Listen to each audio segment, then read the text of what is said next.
Hello, hello mga peeps, at ngayon naman po ay dadaling ko kayo sa isang lugar na sikat sa mga sapatos, tsinelas, at ito po ay tsinelas capital of the Philippines. Walang iba kundi ang Liliw, Laguna!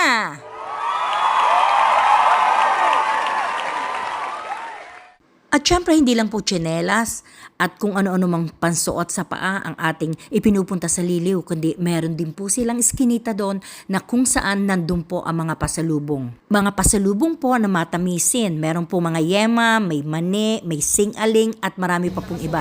At syempre meron po silang malilinis na mga supsupin tulad ng mga kuhol na malinis na daw po at paku din. Gayun din po may mga gata po rin dyan. Kompleto po dyan sa iskinita na yan. Pero ako sa totoo lang po, hindi po yan ang pinunta ko dyan. Ang ipinunta ko po dito ay ang Arabella Restaurant at gusto ko pong timusan ng tunay ang kanilang mga pagkain. Galing na po dyan kami last time pero hindi po kami nakapasok sa dami po ng tao. Ito po ay located sa 503 Plaza Rizal Street, Liliw, Laguna. At halika, pumasok po tayo at alamin natin kung ano-ano mga pagkain nila at kung ano ang itsura ng kanilang cute at napaka-cozy na restaurant.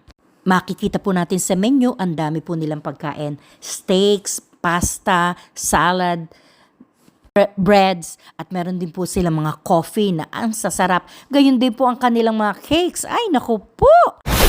So yun nga po, sa tulong po ng mabait nilang mga waiters ay nagkaroon po kami ng lugar at umorder po kami ng napakasarap na pasta nila at talagang gusto ko pong subukan kung ano talaga ang pinupunta ng mga tao doon. Ang aking pong in-order dyan ay seafood in creamy pesto. Ayan, sa pangalan pa lang talagang nakakainganyo na.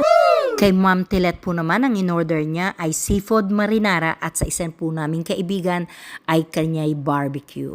So, hindi po kami masyadong naghintay ng napakatagal na oras dahil po nalibang po kami sa pagtingin-tingin dito na napakagandang ambience at ito na po, wala pong 5 years, dumating na po ang aking creamy pesto.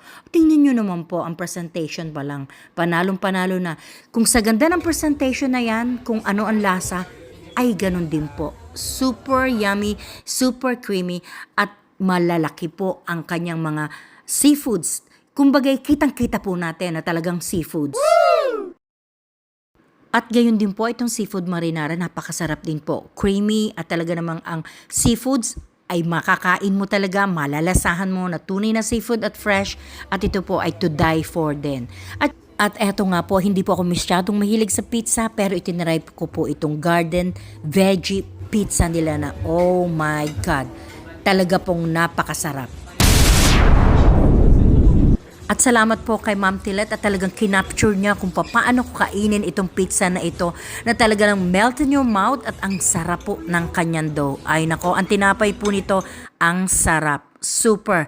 You must try this one, guys. At syempre, hindi mo matatapos ang lunch namin hanggat di po namin natitikman ang kanilang blueberry cheesecake na talaga naman pong top seller at sikat na sikat sa kanila. Ang sarap po. Ay naku, wala talaga akong masabi. Ewan ko ba? Diyos ko po, ina ng awa. So, sum of it all, ito pong kain namin dito sa Arabella ay super yummy at ito po ay highly recommended ko para sa inyong lahat. Liliw, Laguna. Must try po yung Arabella. Bali, isa po siyang Italian fusion restaurant. Meron din po kaming wide varieties of dishes po. Usually Italian dishes. Meron din po pang Filipino. If ever po na gusto nila ng mga Filipino. Pero marami pong nagpupunta dito ng mga artista. Artista din sila. Kasi kayo naman mukhang artistahin din, oh. Tingnan mo yung mga itsura nyo. Okay.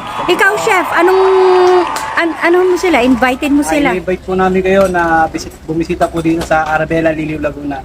Hindi po kayo magsisisi kapag kain. Chef, kumusta na po? Visit po kayo sa Arabella po, Liliw, Laguna. Okay. Salamat po ng madami sa inyo. Arabella Restaurant sa Liliw, Laguna po, highly recommended.